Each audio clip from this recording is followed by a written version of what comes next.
વડોદરામાં કાશી વિશ્વનાથ સોસાયટીમાં રહેતા કિશોરભાઈ દંડવતે દ્વારા 2 પુસ્તકોનું વિમોચન કરવામાં આવ્યું હતું. એક પુસ્તકનું નામ સ્વર પથિક, જેમાં આધ્યાત્મિક અને સંગીતની સાથે જોડાયેલ પંડિત વિજયકુમાર સંતની સાથે જોડાયેલ સ્મરણો દર્શાવવામાં આવ્યા છે, જ્યારે બીજી પુસ્તકનું નામ ટ્રાન્સફોર્મિંગ જર્ની છે. આ પુસ્તકમાં સૈનિક સાથે જોડાયેલ સ્મરણો વિશે સત્ય ઘટના ઘટી હતી એ દર્શાવવામાં આવ્યું છે. આ પુસ્તકો કોઈપણ વ્યક્તિને જોઈતી હોય તો તેમના ઘરેથી વિના મૂલ્યે આપવામાં આવે છે. મારું નામ કિશોરચંદ્ર દંડવતે છે અને હું આમ રિટાયર્ડ સિગ્નલ એન્જિનિયર છું અને વડોદરા ડિવિઝનથી જ રિટાયર્ડ થયેલો.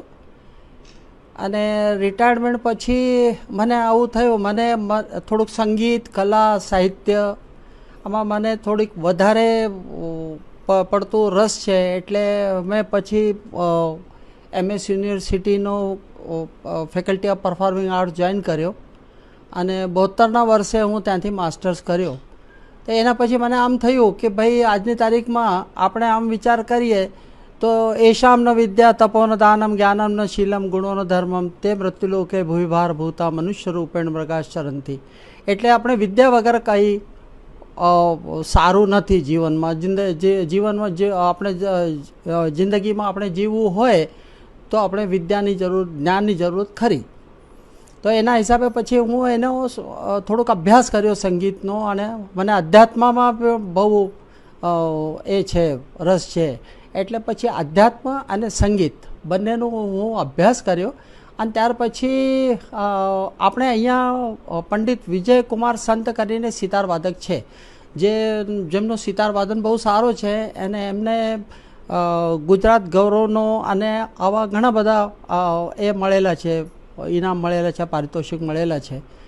તો એ વ્યક્તિ તો પછી હું સિલેક્ટ કર્યો મારા બુક માટે અને પછી હું બુક લખી જેનું કે નામ છે કે સ્વર પથિક. સ્વર પથિક એટલે અત્યારે એ પણ આજની તારીખમાં 80ની ઉંમરમાં છે, છતાં એ આજની તારીખમાં સિતાર વગાડે છે અને બહુ સરસ સિતાર વગાડે છે. એટલે જ હું એને પથિક નામ આપેલું. સ્વર પથિક એટલે સંગીતનું સાધક, જે આજની તારીખમાં પણ એ સાધના કરે છે અને સાધનામાં લીન હોય છે. તો એ પ્રમાણે પછી હું એક આ ચોપડી લખી જેનું નામ હું આપેલું સ્વર પથિક. એ પંડિત વિજયકુમાર સંતના એમાં ઉપર એમના જીવન ઉપર અને એમનો જે પરિવાર છે અને એમનો જે ઘરાનો અત્યારે જે સંતનો થયો એના ઉપર લખેલું પુસ્તક છે. અને બીજો પુસ્તક છે મારો ટ્રાન્સફોર્મિંગ જર્ની.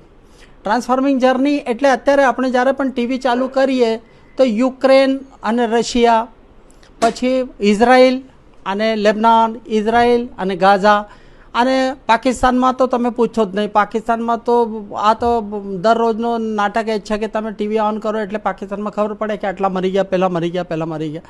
એટલે મારા મનમાં વિચાર આવ્યો કે આ બધું આજની તારીખમાં લોકો વિચાર કરે છે. આપણા પંતપ્રધાન છે, પછી અમેરિકાના પંતપ્રધાન, આ લોકોએ આપસમાં વિચાર કર્યો કે ભાઈ ગમે તે કરીને આપણે શાંતિ સ્થાપવી જોઈએ. નહીં તો પછી આજની તારીખમાં જે આપણી માતૃભૂમિ છે, એ જે પૃથ્વી છે, આ જે ગ્રહ છે જેને આપણે બ્લુ સ્ટાર કહીએ, એ આજની તારીખમાં એ તો એનો વિનાશ પામવાનો છે, એ વાત નક્કી. તો એટલે એના હિસાબે પછી મને આમ થયું કે આપણે બી કંઈક એમાં આપણો બી કંઈક સહભાગ કરવો જોઈએ. અને એમાં હું પછી લખ્યો છે કે a single leaf can not blow the wind, but when wind blows every single participate. એટલે અને પછી આજની તારીખમાં ઇન્ડિયાનો જે પીસ મિશન છે, આમાં બધા લોકોનો, બધા દેશોનો, બધા વિશ્વના જેટલા બધા લોકો છે, આ બધા એના કોન્ટ્રીબ્યુટ કરવો જોઈએ અને એને શાંતિ માટે પ્રયત્ન કરવો જોઈએ. અને એના જ હિસાબે પછી હું આ ચોપડી લખી છે. આમાં એક વિંગ કમાન્ડરની એક નાનકડી, એટલે આજની તારીખમાં ફક્ત 28 પાનાનો પેલું આ નોવેલ છે, તમે નોવેલ કહી શકો, સ્ટોરી કહી શકો. આમાં થોડુંક ભાગ પોયમનો છે. તો એમાં પછી હું પ્રયત્ન આ કર્યો છે કે ભાઈ એ વિંગ કમાન્ડર છે, જે આજની તારીખમાં જ્યારે વર્લ્ડ વોર 1 કહો, આપણે વર્લ્ડ વોર 2 કહીએ કે આજની તારીખમાં જેટલા બધા યુદ્ધો થાય છે, આમાં પછી આ લોકો મિસાઇલ ઝીંકે છે, બમ નાખે છે. એક માણસને મારવા માટે 100 માણસો ત્યાં મરે છે અને એમાં વધારે બીજો કોઈની કોઈ તકલીફ થાય કે ના થાય, પણ સૌથી વધારે તો પબ્લિક જ મરે છે. તો એના હિસાબે પછી હું એ કર્યો કે ભાઈ એના એટલે એને નામ આપેલું હ્યુમન. તો હ્યુમન તરીકે એ સ્પેસમાં જાય છે. પછી ત્યાંથી એક ભેદી અવાજ સાંભળાય છે. એને 6 દિવસનો ટાસ્ક આપેલું હોય છે. એ 3 દિવસમાં પૂરો કરે ને ચોથે દિવસે એ ભેદી અવાજ આવે છે.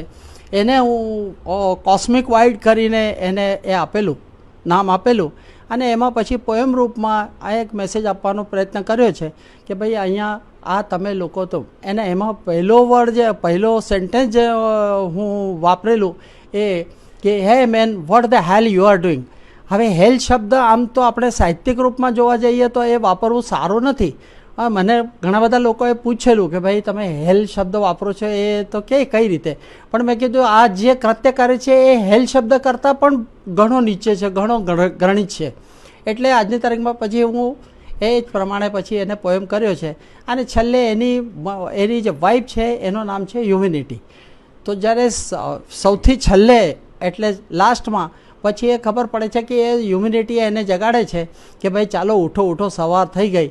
તો પછી એ આપણા મિસેસને કહે છે કે તે બહુ વહેલા મને જગાડી દીધું, નહીં તો હું પીસ લઈને જ આવ્યો હોત.